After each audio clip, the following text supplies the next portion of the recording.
அதான் சங்கீதக்காரன் சொல்றான், உமது சகல பிரஸ்தாபத்தை பார்க்கலும் உங்களுடைய வார்த்தை நீர் மகிமைப்படுத்திருக்கிறீர். நான் கூப்பிட்ட நாளில் நீர் எனக்கு மறுவுத்தல் வரலுக்கிறீர்.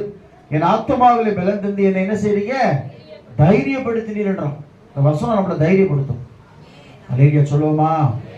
அதோட அந்த பாட்டு நான் கேட்டேன் 5:30 மணிக்கு. அந்த பாட்டு அந்த அம்மா மரித்து போன அருமையான தாயார், கர்த்தருக்கு சத்திய வேதம் பக்தரின் கீதம், அந்த பாட்டை கேட்கும் போது எனக்கு உண்மையிலே எனக்கு அப்படியே கண்ணீர் வந்தது. கர்த்தருக்கு ஸ்தோத்திரம்.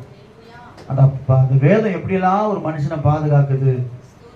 எத்தனை துன்பம் துயரம் வந்து பக்தனை தேற்றுகிற ஒரு ஔஷதமாய் அது இருக்கிறது.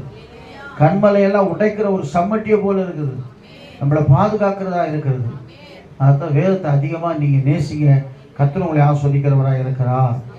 159 சொல்றான், இதோ உங்களுடைய கட்டளையை நான் நேசிக்கிறேன்.